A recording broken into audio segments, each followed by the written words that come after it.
4 Hours from Montrose, a PruittWrites football audiobook. Coach Johnson, when will you be leaving? He stopped and looked at the reporter. He wanted to frown and say no comment. Instead, he smiled. Haven't made any travel plans yet, Ron.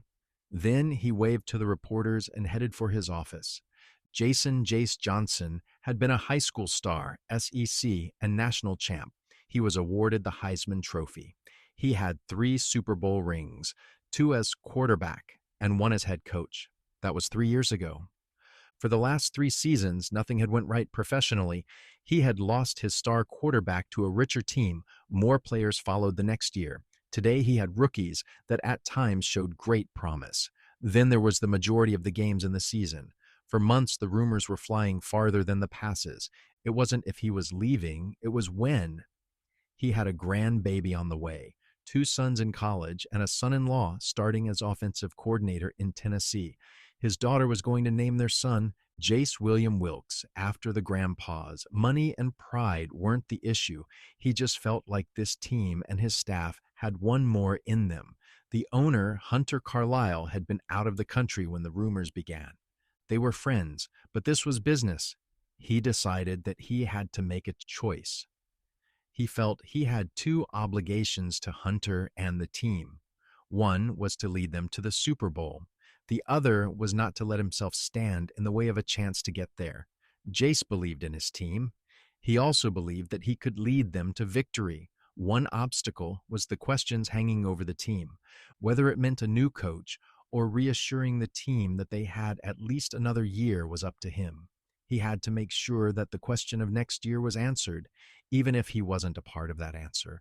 He was at Hunter's office the next morning. "Jace, how is my favorite Tennessean?" Jace smiled. That was always how Hunter referred to his friend. Hunter was from Alabama and a die-hard Crimson Tide fan. Some of his relatives were still upset that he had hired a former volunteer, still wearing orange on my day off and rooting for them on Saturdays. They made small talk for a little while, each knowing why he was there. "So, Hunter, I could sit here all day and pitch next year to you, or I could spend a few hours telling you why you need someone else. Either one would put you into a tough position. If you keep me, they'll say it's sentiment or laziness on your part. If you fire me, you'll be an owner with over-the-top expectations. Either way, the team loses. If I resign, they'll say I was pushed out. If they don't say that, they'll say I'm running or leaving for a better job. The only real answer is for us to make an announcement together. If you think I'm finished here, I'll retire, hang up my hat, and root from the sidelines. If you still have confidence in me, we'll keep going until next season. I feel like that I have 1 good year left. I think this group of players can be great under the right circumstances, as long as we end the question, not in the press, but in their minds. What play are we going to make?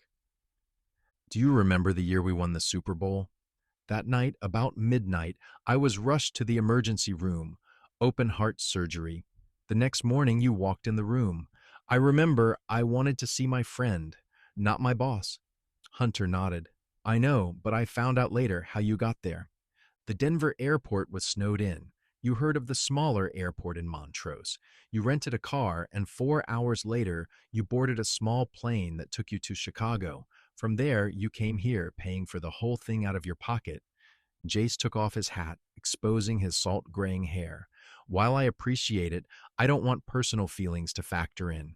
If you fired me today and were sick tomorrow, Brittany and I would be there. I know, but I am not viewing it just from a friendship point of view. I saw a man who was committed to a task, one that he had every reason to give up and didn't. Jace, if you think you have even 1 more game, much less 1 more year in you, our team needs you. I sincerely think you'll lead us to another Super Bowl. You've had to rebuild the team after Malcolm left us. I want you here for the long haul. If you give up the whistle next year, if you'll agree to it, I'll hand you a coat and the title president. Compared to dealing with the media, the players, and the other teams, running the head office would be retirement for you. You're not the only one who has a grandchild on the way. So, with that question answered, they held a press conference. Hunter spoke before the reporters had a chance to start. Listen, guys, thanks for coming. I'll keep it short. Next year, Jace will coach our team to the Super Bowl. After that, unless he wants to go another year, he'll take over my job. I've got grandbabies and a governorship to prepare for. That's right, I'm running for my home state of Alabama's head job, so I'll need him here. Let's see who has the best score at the end of the day. With that, Hunter gave them a new story and lifted the pressure off of his coach and his team. Everyone left there asking if Carlisle could win, not if Johnson would leave. It was exactly what the team needed. They didn't win every game, but they won enough to find themselves trying to win some rings and a silver trophy one more time. Jace was true to his word as always. That night, he slipped a ring on his finger and laid down his cap. The next day, his only complaint was how tight this new tie was around his neck.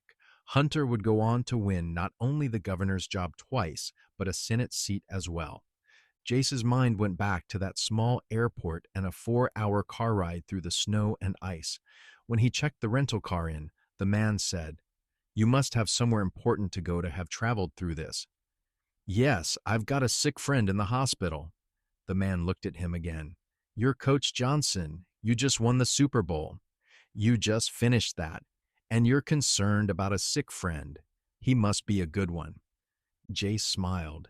"Yes, it's more than that, though.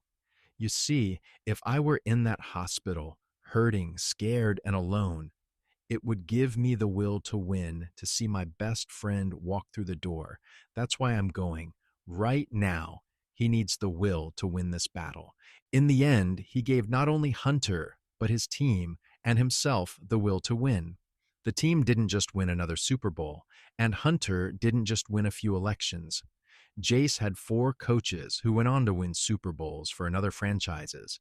2 quarterbacks and 4 other players ended up in the Hall of Fame. One of Hunter's proteges would go on to win the White House, all because of a commitment and a 4-hour drive to Montrose. We hope you enjoyed this PruittWrites audiobook. If you'd like to read more of our titles, you can. Just check us out at amazon.com/author/PruittWrites today.